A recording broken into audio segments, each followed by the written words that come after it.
ഇവിടെ മൊത്തം പുല്ല്. എനിക്ക് വയ്യ, ഇനി ഞാൻ ഇവിടെ ഒരു പുല്ലും ചെയ്യത്തില്ല. അയ്യോ, അങ്ങനെ പറഞ്ഞാൽ എങ്ങനെ ശരിയാവും?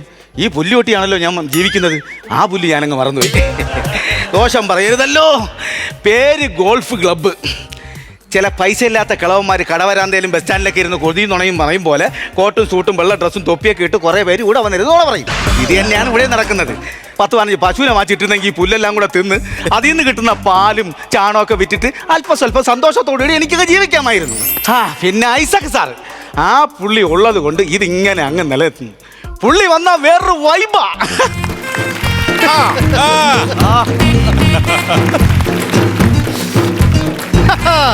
Good morning. മോർണിംഗ്. പുല്ലിന്റെ പണം. പിന്നെ പുല്ല് കൊട്ടുന്ന എന്റെ പുല്ലിന്റെ മണമല്ല, മുല്ലപ്പൂവിന്റെ മണം വരും. അപ്പൊ രാവിലെ തന്നെ വന്നു, നല്ല മൂഡിലാണ്. ഓക്കെ, ഞാനപ്പോൾ എന്റെ കർത്തവ്യത്തിലേക്ക് അങ്ങ് കടക്കുകയാണ്. ഓ, നടക്കട്ടെ. ആരുമില്ല. ഈ സ്റ്റില്ലടിച്ച് നിൽക്കുന്നതാണ് ഞാൻ നേരത്തെ പറഞ്ഞ ഐസക് സാർ. പുള്ളിയുടെ മട്ടും ഭാവം കണ്ടാ വിചാരിക്കും ഈ അടിയിൽ ഇപ്പൊ 1 കിലോമീറ്റർ അപ്പുറത്ത് പോയെന്ന്. ചുമ്മാതാ എന്നുള്ള പരിപാടിയാ ഇതായിരിക്കുന്നത്. ഇത് കണ്ട, ഇതുപോലെ അടികൊള്ളാൻ കൊതിയുള്ള ഒരു ബോളിനെ ഞാൻ ജീവിതത്തിൽ കണ്ടിട്ടില്ല. ഇന്നും നീ ബ്ലിങ്കി. എന്റെ ഇൻട്രോക്ക് വേണ്ടിട്ട് ഞാനിവിടെ നിന്ന് തന്നതല്ല. സ്ഥിരം പരിപാടി. എന്നാലും ആ ബോള് പോയൊരു പോക്കെ. ഏത് ബോള്? ഞാൻ അടിച്ചുവിട്ട ബോള്. ആരടിച്ചു വിട്ടെന്ന്? ഞാൻ അടിച്ചുവിട്ട ബോള് പോയില്ലേ? ആയിരിക്കുന്നു, ഓളിലൊന്നും കൊണ്ടില്ല. എടാ, ഇതെടുത്ത് കൈ വെച്ചോണ്ടിരുന്ന പിന്നെ എങ്ങനെയാണ് അങ്ങോട്ട് പോകുന്നത്? ഞാൻ താഴത്ത് വെച്ചപ്പോ നീ അടുത്ത് കൈ വെച്ചോണ്ടാണ് ഇത് അങ്ങോട്ട് പോകാതിരുന്നത്. നിന്നോട് ആര് പറഞ്ഞെടുക്കാനായിട്ട്? അടികൊള്ള ആഗ്രഹിച്ചത് നീയാണെങ്കിലും കിട്ടിയത് എനിക്കാ. ഇപ്പോഴും നീ ബ്ലിങ്കി ഇവിടെ ഇരുന്നോ? അപ്പൊ നമുക്ക് കർത്തവ്യത്തിലേക്ക് കടക്കാം. ഇന്ന് ഞാൻ നിനക്കൊരു ചലഞ്ച് തരാൻ പോവാ. ചലഞ്ചോ? യെസ്. ആയിക്കോട്ടെ. അതായത് ഈ ഇരിക്കുന്ന ബോള് ഞാൻ ഇവിടുന്ന് അടിച്ച് ദൂരത്തേക്ക് അങ്ങ് വിടും. നടന്നത് തന്നെ. അഥവാ ഈ ബോള് പോയില്ല എന്നുണ്ടെങ്കിൽ നാളെ മുതൽ നീ ജോലിക്ക് വരണ്ട. എങ്ങനെ? നാളെ മുതൽ നീ ജോലിക്ക് വരണ്ട. അയ്യാ സാർ, അത് ആ ചലഞ്ച് വേണ്ട. ആ ചലഞ്ച് വേണ്ട, ശരിയാവത്തില്ല. എടാ, നീ കണ്ടോടാ, ആ ചലഞ്ചാണ്. കാരണം എനിക്ക് ചലഞ്ച് എന്ന് പറഞ്ഞു കഴിഞ്ഞാൽ തലക്കത്ത് പ്രാന്താണ്. ഇത് പോയില്ല, നീ നാളെ ജോലിക്ക് വരണം. Okay okay.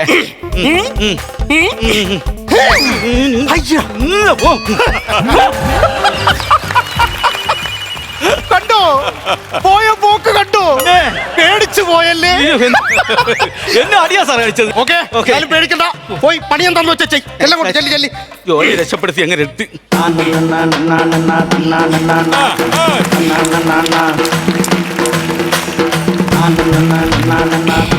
ഹലോ. ഹലോ, നമസ്കാരം. നമസ്കാരം. ഐസ് വെക്കുന്ന അച്ചായനല്ലേ? ഐസക് അച്ചായൻ എന്നാണോ ഉദ്ദേശിച്ചത്? ഐസക് അച്ചായൻ. ആരാണ്? ഞാൻ സംപൂജൻ താഴത്ത്. അയ്യോ, എന്നാ വെറൈറ്റി പേരല്ലേ സംപൂജൻ. താങ്കൾ പറ്റിയ ആളെന്നാ തോന്നുന്നേ. ഞങ്ങളുടെ വീട്ടിൽ എല്ലാവർക്കും ഇങ്ങനെ വെറൈറ്റി പേരുകളാണ്. എന്റെ ചേട്ടനുണ്ട് ഉന്നതൻ. ഉന്നതൻ എന്തോ പുള്ളിയുടെ ജോലി? കിണർ കുത്തുന്ന ജോലിയാ. പേര് ഉന്നതൻ, ജോലി താഴോട്ട്. പിന്നെ എന്റെ അനിയനുണ്ട്. അവൻ ഈ ജോലിക്കും വേലയ്ക്കും ഒന്നും പോകത്തില്ല. സർവ്വസമയം വീട്ടിനകത്ത് മടിയും പിടിച്ച് ടിവിയും കണ്ടങ്ങ് ഇരിക്കുക. ആണല്ലേ? എന്തോ എന്റെ പേര്? ഉന്മേഷ്. ചേരും. നല്ല കുടുംബം അല്ലേ? കറക്റ്റ് ലോജിക്കായിട്ട് ചേരുന്ന രീതി തന്നെ ഇട്ടിട്ടുണ്ട്. ഞാൻ പിന്നെ ഈ റെയിൽവേയിലായിരുന്നു, ഇപ്പൊ റിട്ടയർഡ് ആണ്. റെയിൽവേ ഉദ്യോഗസ്ഥൻ? അതെ അതെ അതെ. ഞാന് റെയിൽവേയുടെ കോച്ച് ഫാക്ടറിയിലായിരുന്നു. സത്യം പറഞ്ഞ ഞാനൊരു റെയിൽവേ ഉദ്യോഗസ്ഥനെ കാണാനായിട്ടിരിക്കുക. കുറെ നാളായിട്ട് എന്റെ മനസ്സിൽ കിടക്കുന്ന ഒരു സംശയമാണ്. എന്തായിരുന്നു? ഇത്രയും വലിയ ട്രെയിൻ നിങ്ങൾ എങ്ങനെ ഉണ്ടാക്കുന്നത്? അയ്യോ, അത് ഭയങ്കര ഒരു പ്രോസസിംഗ് ആണ്. അതെങ്ങനെയാ? വിശാഖപട്ടണത്താണ് ഈ കോച്ച് ഉണ്ടാക്കുന്ന ഫാക്ടറി. അവിടെ ഒരു മെഷീൻ ഉണ്ട്. അതിലോട്ട് നമ്മൾ ഈ ട്രെയിൻ ഉണ്ടാക്കാനുള്ള ഇൻഗ്രീഡിയൻസ് എല്ലാം കൂടെ കയറ്റി ഇറക്കി ബാക്കിക്ക് തെള്ളി ഇറക്കി അങ്ങ് വിടും അങ്ങ്. എന്നിട്ട് എന്തുവാ, നമുക്ക് ആവശ്യമുള്ള നീളം വരുമ്പോ കട്ട് ചെയ്യും, പുറയിൽ ഇൻഡു അടിക്കും, പറഞ്ഞു വിടും. പിന്നെ നീളത്തിന് കട്ട് ചെയ്യും, പുറയിൽ ഇൻഡു അടിക്കും, പറഞ്ഞു വിടും. പിന്നെ നീളത്തിന് കട്ട് ചെയ്യും, പുറയിൽ ഇൻഡു അടിക്കും, പറഞ്ഞു വിടും. ഹിന്ദു ലീവ് ആണെങ്കിൽ എന്ത് ചെയ്യും? ഹിന്ദു ലീവ് ആണെങ്കിൽ ബിന്ദു അടിക്കും. എടാ, ഹിന്ദു എന്ന് പറഞ്ഞ ഗുണചിഹ്നം അടിക്കുന്ന ട്രെയിനിന്റെ പുറയിലുള്ള. ഞാൻ ചോദിച്ചോട്ടെ, യഥാർത്ഥത്തിൽ നിങ്ങൾ ട്രെയിൻ ഉണ്ടാക്കുന്ന സ്ഥലത്താണോ ജോലി ചെയ്യുന്നത്, അതോ സിപ്പപ്പ് ഉണ്ടാക്കുന്ന കമ്പനിയിലാണോ ജോലി? സിപ്പപ്പ് കമ്പനിയിൽ. ട്രെയിൻ കമ്പനിയിൽ. അപ്പൊ എന്തായാലും വന്നത്, ഇങ്ങോട്ട് വന്നതിന്റെ ഉദ്ദേശം എന്താണെന്ന് പറ. എനിക്ക് അടുത്ത മാസം അമേരിക്കയ്ക്ക് ഒന്ന് പോകണം. അതിന് അമേരിക്കയിലേക്ക് പോകുന്നത്? അല്ലാതെ അമേരിക്ക എന്റെ അടുത്തോട്ട് വരത്തില്ലല്ലോ. ഇതൊക്കെ ഒരു സെക്കൻഡ്. അല്ല, നിങ്ങൾ രണ്ടുപേരും പഴയ ആൾക്കാരല്ലേ, പഴയതൊക്കെ വീഡിയോ എനിക്കറിയാം. പോട്ടി കട്ട് ഇല്ല, പോച്ച എഡിറ്ററാ. എന്നാ പോച്ച എഡിറ്റർ അങ്ങോട്ട് മാറി നിൽക്കി. എന്റെ ഇപ്പോഴത്തെ വിഷമം എന്തോന്നറിയോ? എന്താണ്? എനിക്ക് 2 മക്കളേ ഉള്ളൂ. അതാണ് വിഷമം? അതല്ല, പിന്നെ മൂത്തത് മോന്, ഇളയത് മോളാണ്. ഓക്കെ. അവളെ ഞാൻ ബ്രിട്ടനിൽ നേഴ്സിംഗ് പഠിപ്പിക്കാൻ വിട്ടു. ഗുഡ്. ഇല്ലാത്ത കടം ഉണ്ടാക്കിയാണ് ഞാൻ അവളെ പഠിപ്പിക്കാൻ വിട്ടത്. അല്ലേലും അങ്ങനെ തന്നെ ഇല്ലാത്തപ്പോഴാണ് നമുക്ക് ഈ കടം ഉണ്ടാകുന്നത്. അതല്ല ഞാൻ കൊളോക്കിയലായിട്ട് പറഞ്ഞാണ്. ഇവളുണ്ടല്ലോ എന്റെ മോള് സുകന്യ, ബ്രിട്ടനിൽ ചെന്നിട്ട് അവിടെ ഒരു സായിപ്പുമായിട്ട് അങ്ങ് പ്രേമമായി. അയ്യോ, എന്നിട്ട് അവനെ കല്യാണം കഴിച്ചു. നിങ്ങളത് സമ്മതിച്ചോ? ഞാൻ സമ്മതിച്ചു. കാരണം ഇവന്മാർ 2 നൂറ്റാണ്ട് നമ്മളെ അടിമകളാക്കി വെച്ചല്ലേ. ഞാൻ വിചാരിച്ചു ഒരു കുടുംബമെങ്കിൽ ഒരു കുടുംബം നമ്മുടെ അടിമയായിട്ട് അവിടെ അടിമയായിട്ട് കിടന്നോട്ട് ഞാൻ അത് പൊളിച്ച്. എന്നിട്ട് അപ്പൊ ഈ വന്ന കുഴപ്പം ഇതല്ല, ഈ സായിപ്പ് മരുമോനില്ലേ, ആ കൊച്ചനും ഈ കുന്തപ്പനാണ്ടി കളിക്കുന്നതാ. എന്താ കുന്തപ്പിനാണ്ടിയോ? ഏത് ഇതില്ലേ ഈ ഇങ്ങനെ ഇത് മഹത്തായ എന്റെ ഗോൾഫ് കളിയാണോ നീ പറഞ്ഞ കുന്തപ്പിനാണ്ടി? ഈ ഗോൾഫ് കളിക്കുന്ന ഈ സായിപ്പും മരുമോനും. അപ്പൊ എന്റെ മോള് സുകന്യ അവിടെ ചെന്ന് അവനോട് വീം പഠിച്ചു വെച്ചേക്കുവാ. അവിടെ അച്ഛൻ, അതായത് ഞാനും ഇന്ത്യയിലെ വലിയ കളിക്കാരനാണ് ഇത്, ഗോൾഫ് കളിക്കാൻ. ആ പന്നക്കൊച്ച് പറഞ്ഞു. അതുകൊണ്ട് പണി എനിക്കല്ലേ വന്നേ. മരുമോൻ ഇപ്പൊ അമേരിക്കയിലോട്ട് ക്ഷണിച്ചേക്കോ എന്നെ ഒരു ടൂർണമെന്റിൽ പങ്കെടുക്കാൻ. ഇതിന്റെ നല്ല കാര്യമല്ലേ, നല്ല കാര്യമല്ലേ. എന്തോ അറിയാം മത്സരം.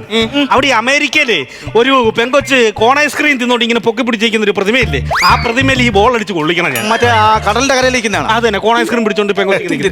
തെറ്റി സംഭവം. അത് കോൺ ഐസ്ക്രീം അല്ല, പിന്നെ അത് മറ്റേ ചോക്കോബാർ.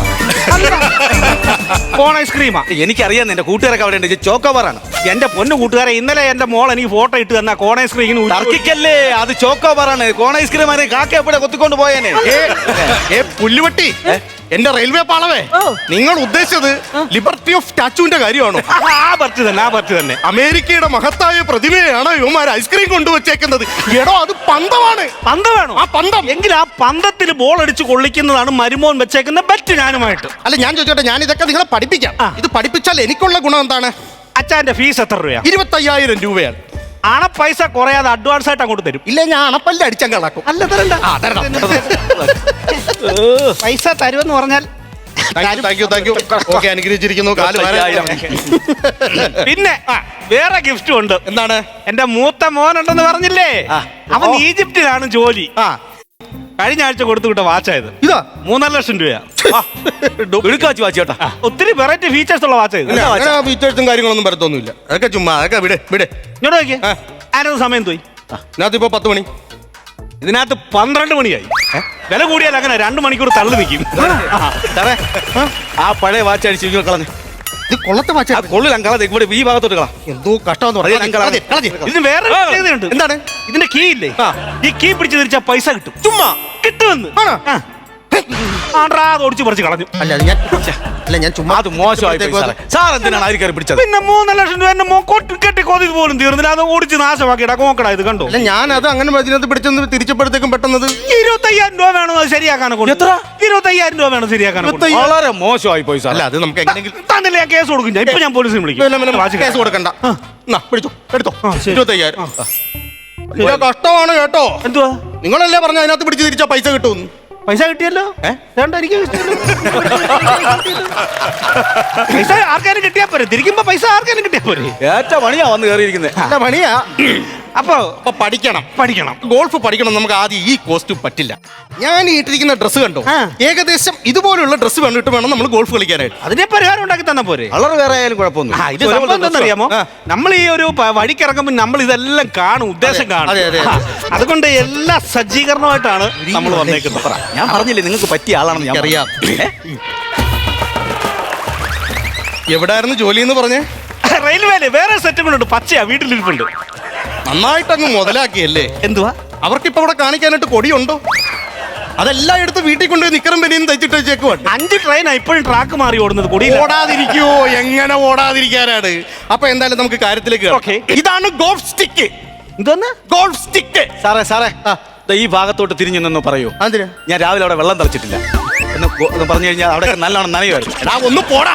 ഇതാണ് ഗോൾഫ് സ്റ്റിക്ക്. ഗോൾഫ് സ്റ്റിക്ക്, മനസ്സിലായോ? നമ്മൾ ശ്രദ്ധിക്കേണ്ട ഒരു കാര്യം എന്ന് പറഞ്ഞു കഴിഞ്ഞാൽ, കാരണം എന്നെ ഇത് പഠിപ്പിച്ചത് എന്റെ എഡ്വേർഡ് സാറാണ്. ആണോ? പിന്നെ സായിപ്പാണോ പുള്ളി? എഡ്വേർഡ് സായിപ്പ്. പുള്ളിക്കാരൻ എന്ന് പറഞ്ഞ ഇന്റർനാഷണൽ പ്ലെയർ ആയിരുന്നു. പുള്ളി ഇത് പഠിപ്പിക്കാന്ന് പറഞ്ഞാൽ പുള്ളി കൂടെ നിന്ന് പഠിപ്പിച്ചു തരും. അതായത് ഈ ബോൾ ഇവിടെ വെച്ചിട്ട് പുള്ളി ഇങ്ങനെ അങ്ങ് നിൽക്കും. എന്നിട്ട് പറയും, Isaac come on അടിക്കൂ.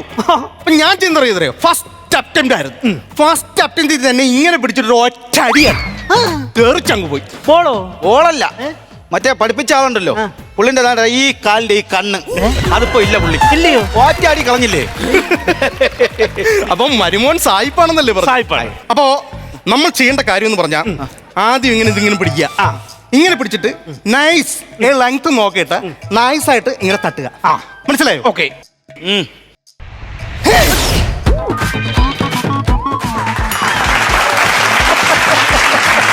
Aaha, കൈയടിക്കാൻ ഓഡിയൻസിനെയൊക്കെ set ചെയ്തിട്ടുണ്ടല്ലേ? പിന്നെ അങ്ങനെ മൊബൈലിൽ റിംഗ് ടൂൺ വന്നതാണ്.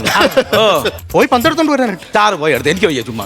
ആ വണ്ടിയെ പറഞ്ഞു വിടും, വെറുതെ ചാർജ് ചെയ്തിട്ടിരിക്കും. എന്നെ കൊണ്ടുപോയി, ഞാൻ വന്നേ ജോയിൻ ചെയ്തല്ലോ, പറ്റത്തില്ല, എനിക്ക് സ്ഥലമൊന്നും അറിയാത്തോണ്ട്. ഞാൻ തന്നെ ചെയ്യണം. അതാണ് എനിക്ക് നല്ലത്. ഓക്കെ, ഞാൻ പോയി എടുത്തിട്ട് വരാം. പക്ഷെ കൊള്ളാം കേട്ടോ പുള്ളിയെ. പുള്ളി അതല്ല നിങ്ങൾ പറഞ്ഞോളന്നില്ല, പുള്ളി അടിച്ച് തെറിപ്പിച്ച സംഭവം. ആരടിച്ച് ഉറപ്പിച്ചെന്ന് പോയ നോക്കണ്ടില്ലേ? നിങ്ങൾക്ക് വേറെ ജോലിയുണ്ട്. ഇതാര് പറഞ്ഞു വിട്ടിട്ട് ഇങ്ങോട്ട് വന്നതാണ്. ഞാൻ നേരത്തെ പറഞ്ഞ കള്ളമൊന്നുമല്ല, പുള്ളി അടിച്ച് കളഞ്ഞെന്ന് പറഞ്ഞ ബോളായത്. പുള്ളിക്ക് അറിയത്തില്ലേ? അറിയത്തില്ല, കൊള്ളിച്ചിട്ടില്ല ഇതുവരെ. അയ്യോ, അപ്പൊ ഞാൻ ഇനി എങ്ങനെ എന്റെ മരുമോനോട് മത്സരിക്കാൻ പോകും? നിങ്ങൾക്ക് ഞാൻ ഒരു കാര്യം പറയാം, പുള്ളിയെ പോലെയല്ല വേറെ ഒരുപാട് പേര് കൂടെ ഇങ്ങനെ പഠിക്കണമെന്നൊക്കെ പറഞ്ഞു വരുന്നുണ്ട്. പലതും കണ്ടും കേട്ടും ഒക്കെ എനിക്കും കുറച്ചൊക്കെ അറിയാം. നിങ്ങൾക്ക് അത്യാവശ്യം പഠിച്ചാൽ പോരെ. ഇതിലൊന്ന് കൊള്ളിക്കണം, മരുമോനെ തോപ്പിക്കണം, അത്രയല്ലേ ഉള്ളൂ. അത്ര മതി. ഞാൻ കാണിച്ചു തരാം. നിനക്കറിയോ ഇത്? എനിക്ക് അറിയാന്നില്ലാന്ന്. ഇത് ഇത്രേ ഉള്ള പരിപാടി. ഒന്ന് നമുക്ക് ശ്രമിച്ചൂടെ? ഓക്കെ, ഓ, ഞാൻ എന്തായാലും ശ്രമിക്കാൻ പോവാ. 1 2 ഓ, അടിപൊളി അടിപൊളി. ഓ, അടിപൊളി. അപ്പൊ നീ പഠിപ്പിച്ചാൽ മതി എന്നെ കൊണ്ടല്ലേ. നിനക്ക് 50,000 തരുന്നത്. നമ്മൾ തകർക്കും ഇത്. എക്സ്ക്യൂസ് മീ, ആരാണിപ്പോ ബോൾ ഇപ്പൊ അങ്ങോട്ട് അടിച്ചു വിട്ടത്? ഇവൻ അടിച്ച അവൻ പഠിച്ചു കൂടെ നല്ല പഠിച്ചവൻ. എല്ലാം പഠിച്ചല്ലേ? കുറച്ച് സാറേ. ആശാന്റെ നെഞ്ചത്ത് എന്ന് എല്ലാരും കേട്ടിട്ടുണ്ട്. ആശാന്റെ ഉച്ചക്ക് എന്ന് കേട്ടിട്ടില്ലെങ്കിൽ ഇതാ കണ്ടു. നീ അടിച്ചു വിട്ട പന്ത് വന്ന് എന്റെ ഉച്ചക്കാണാ കൊണ്ടത്. എന്നെ എങ്കിലെങ്കിലും ഒന്ന് ഹോസ്പിറ്റലിലോട്ട് കൊണ്ടുപോ.